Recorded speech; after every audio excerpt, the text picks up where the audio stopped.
Ghost Ship Murders. The Forgotten Voyage Re-Examined. The sea doesn't talk, but it definitely keeps secrets. It swallows evidence, washes away sins, and offers a vast, blue emptiness where the truth can disappear forever. For centuries, sailors have told tales of ghost ships, vessels found adrift, their crews gone, as if plucked from existence. These are usually myths. But in 2007, this maritime horror story became terrifyingly real. This is a story that begins with a modern ghost ship, not some vessel from ancient lore, but a 47-foot sport fishing boat named the Joe Cool. It was found floating in the open ocean, a silent, bloody crime scene hundreds of miles from where it was supposed to be. And it's a story that ends not with a sea monster, but with a chilling revelation about the darkness that can hide behind a human face. September 24th, 2007. Adrift in the open ocean, 140 miles off course, the charter boat Joe Cool floats in an eerie silence. There are no signs of a struggle on deck, but inside, bloodstains and spent bullet casings tell a very different story. The 4 crew members have simply vanished. Then, a discovery. 2 survivors are found miles away in a life raft, telling a harrowing story of a violent pirate attack. They claim to be the only witnesses to a brutal slaughter on the high seas. But as FBI investigators boarded the ghost ship, they quickly realized the real horror wasn't lost at sea. It was sitting right in front of them, telling a lie. To understand what happened in the deep waters between Florida and Cuba, we have to go back to the beginning, before the blood and the lies. We have to go back to the Miami Beach Marina on a warm Saturday, September 22nd, 2007. Because this story doesn't belong to the killers. It belongs to the 4 people whose voyage was forgotten in the aftermath of their own murders. At the center of it all was Jake Brainham, 27, the captain of the Joe Cool.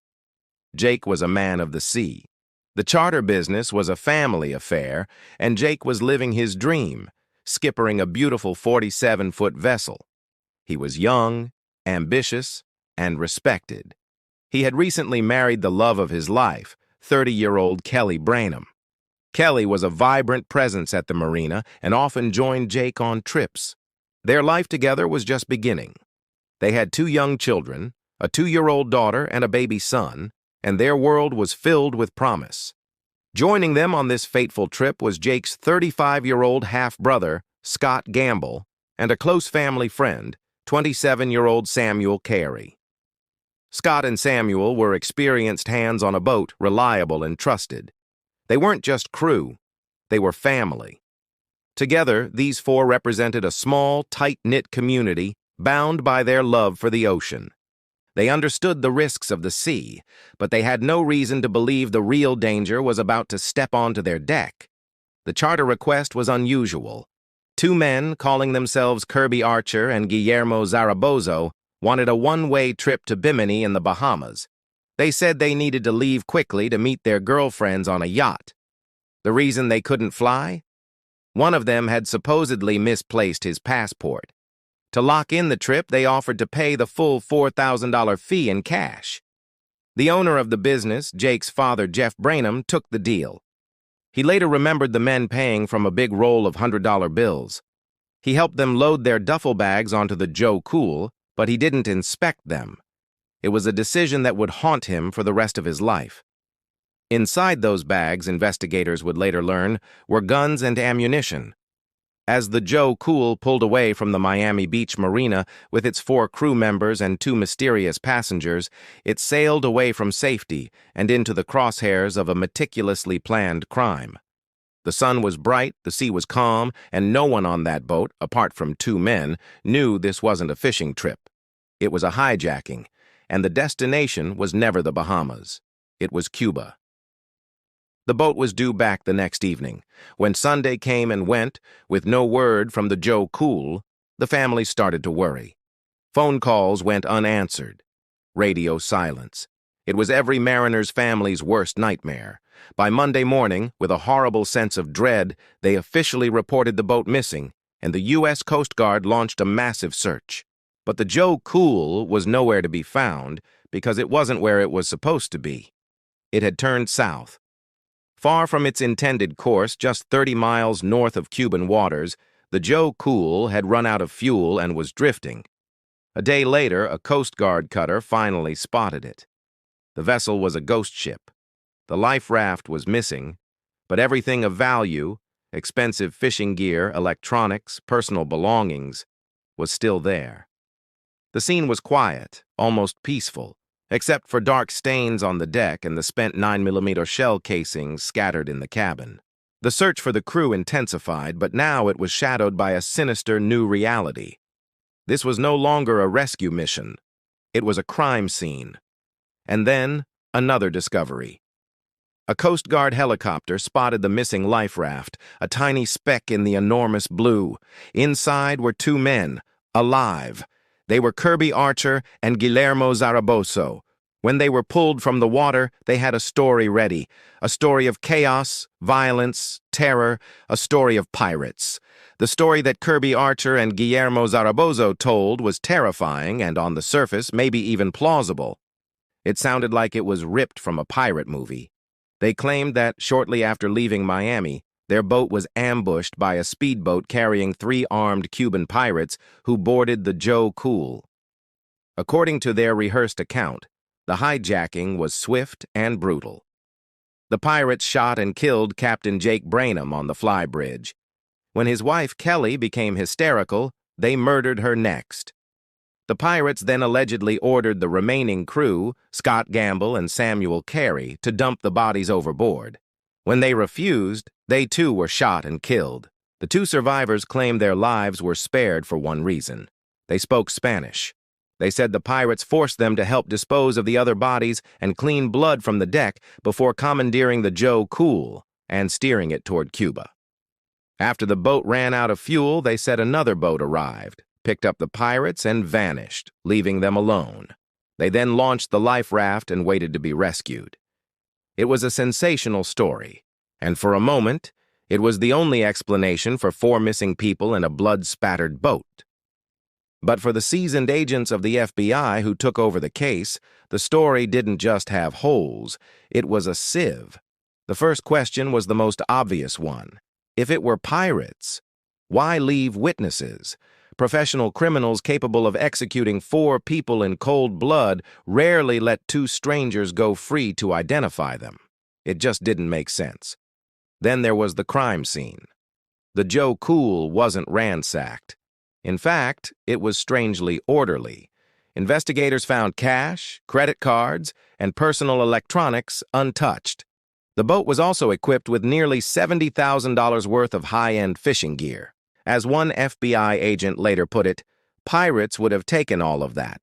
The motive for piracy is profit. Here, there was no profit, only murder. Investigators also noted the men's calm, almost unnerving demeanor.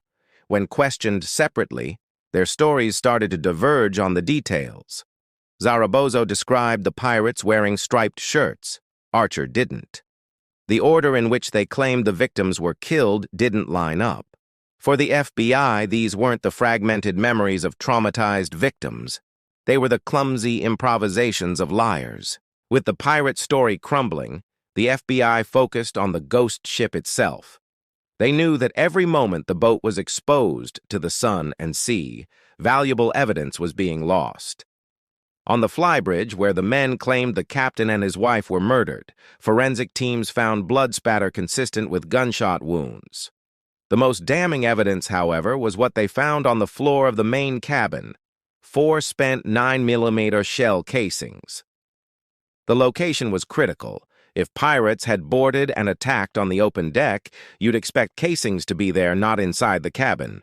It suggested a closed-space execution, not a chaotic gunfight. Furthermore, the casings all came from the same type of ammunition, fired from a Glock pistol. This wasn't a random gang. This pointed to a single firearm. The search was on for that gun and the person who owned it. While forensics worked the boat, another team dug into the backgrounds of their 2 witnesses. It didn't take long to discover Kirby Archer wasn't a tourist. He was a fugitive. Back in Arkansas, Archer was a wanted man, accused of stealing nearly $100,000 from the Walmart where he worked. But that was just the start. Archer was also being investigated for the sexual abuse of young boys. Before he could be arrested, he fled. Suddenly, the bizarre voyage made perfect, chilling sense. Cuba doesn't have an extradition treaty with the United States. For a man like Archer facing serious prison time, Cuba wasn't a random destination. It was a sanctuary. This was never a fishing trip. It was a desperate escape plan. The investigation then zeroed in on his partner, the quiet 19-year-old Guillermo Zarabozo. How did he fit in? Zarabozo was a Cuban-American who dreamed of a career in law enforcement or the military. By some accounts, he was a CIA wannabe, fascinated with the world of covert operations. This fascination, it turned out, was his downfall. Investigators believe Archer, a former military police investigator who had once been stationed at Guantanamo Bay, recognized and exploited Zarabozo's naive ambitions. He allegedly duped the teenager, feeding him a fantasy that the trip was part of a secret CIA mission to Cuba. The evidence started to connect both men directly to the murders. A search of Zarabozo's home turned up the empty box for a 9mm Glock pistol, the same type of weapon that fired the casings found on the Joe Cool. They also found receipts for the exact brand of ammunition. The murder weapon was likely at the bottom of the ocean with the victims, but the circumstantial chain was becoming unbreakable. The pirate story was dead. In its place, a far more disturbing narrative was being built, piece by damning piece. The evidence was piling up, painting a picture far more sinister than pirates. Investigators had the motive, the suspects, and the forensic clues, but they still needed to break the suspects' wall of silence. Before we get to how the FBI closed the net and uncovered the horrifying truth, if you find these deep dives into complex cases compelling, take a moment to subscribe so you don't miss our next investigation. Faced with a mountain of evidence and the fact that their pirate story was a bust, the two men who'd been rescued as victims were now sitting in separate interrogation rooms as prime suspects. Their alliance, built on lies, quickly began to fracture. It was Kirby Archer who broke first. Confronted with the fugitive warrant, the theft, the abuse investigation, and the forensics, he saw his options disappearing. He was facing the death penalty. In July 2008, to save his own life, Kirby Archer pleaded guilty to first-degree murder, robbery, kidnapping, and hijacking. In exchange, prosecutors took the death penalty off the table, and he was sentenced to 5 consecutive life terms in federal prison. But his plea came with one condition: he had to tell the truth. And the truth was a cold, brutal confession that confirmed the investigators' worst fears. Archer laid out the entire plot. It was, as suspected, a plan to flee to Cuba. He admitted he and Zarabozo chartered the Joe Cool intending to hijack it. He claimed they were surprised to find 4 crew members instead of 2, but decided to stick with the plan. According to Archer's confession, as they neared Bimini, he decided it was time. He and Zarabozo retrieved their guns. Archer went to the flybridge and shot Jake and Kelly Brainham in cold blood. At around the same time, he said, he heard 2 more gunshots from the cockpit below, where Scott Gamble and Samuel Carey were with Zarabozo. After the 4 crew members were dead, they turned the boat south toward Cuba. Their plan was to dispose of the bodies and guns in the ocean, then seek asylum.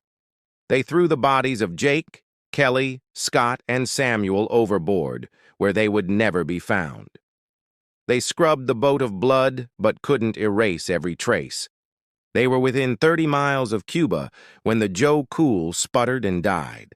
Stranded, they were forced into the life raft to rehearse the pirate story they hoped would save them.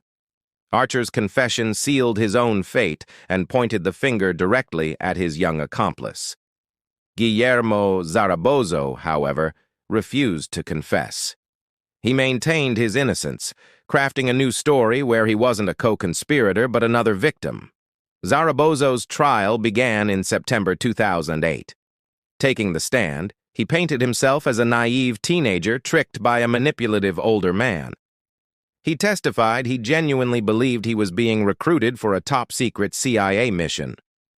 Zarabozo claimed he was in the bathroom when he heard shots. When he came out, he saw Archer holding the 9mm Glock, Zarabozo's gun, which he admitted to bringing, but claimed was for the mission.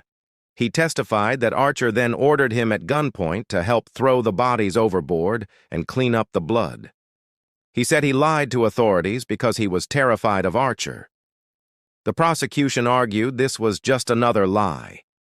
They presented emails showing Zarabozo knew about the plan to go to Cuba, even if he believed it was for a mission. When asked why he wasn't suspicious that Archer paid in cash, had no ID, and lied about meeting girlfriends, Zarabozo simply responded, "At the time, I didn't think nothing of it." The jury in his first trial was divided. They found him guilty on firearms charges, but deadlocked on the murder counts. Some jurors found his story of being duped plausible, and a mistrial was declared on the most serious charges. But the prosecution wasn't done. They retried him. In February 2009, a new jury heard the case. This time they weren't swayed. They saw him not as a victim, but as a conspirator who, for whatever reason, played an active role in a quadruple homicide. The jury found Guillermo Zarabozo guilty on all counts. He was sentenced to 5 consecutive life sentences, just like the man he claimed had deceived him. Conclusion. The story of the Joe Cool is a harrowing reminder of how quickly a dream can turn into a nightmare. Kirby Archer, a fugitive running from a sordid past, destroyed a family to buy himself a little more time. Guillermo Zarabozo, a young man with misguided ambitions, became an accomplice to mass murder, trading his future for a fantasy. They were both sentenced to die in prison, but the real tragedy belongs to the victims' families. The sentences couldn't bring back the 4 lives that were stolen. The bodies of Jake Branham, Kelly Branham, Scott Gamble, and Samuel Carey were never recovered. Their families were denied even the small comfort of a burial. The 2 young Branham children were left to grow up without their parents, their lives forever shaped by this incomprehensible act of violence. The case was one of the most difficult murder cases in U.S. maritime history, a puzzle pieced together from circumstantial evidence, conflicting lies, and the silent testimony of a ghost ship. The Joe Cool itself, once a symbol of family adventure, was auctioned off in October 2008, its name now synonymous with a cold-blooded massacre. For years, the slip it once occupied at the Miami Marina remained empty. A quiet, constant reminder of the 4 people who sailed out one sunny afternoon and never came home. The ocean is vast and unforgiving, but the darkest voids aren't in its depths. They're inside the human heart. The Forgotten Voyage of the Joe Cool isn't a story about pirates or myths. It's a story about a very real monster, the one that walks among us, pays in cash, and smiles as it leads you out to sea. CTA. The story of the Joe Cool is a disturbing reminder of the darkness people are capable of. What part of this case stands out the most to you? Share your thoughts in the comments below. And for more re-examinations of unforgettable cases, make sure you're subscribed. Thanks for watching.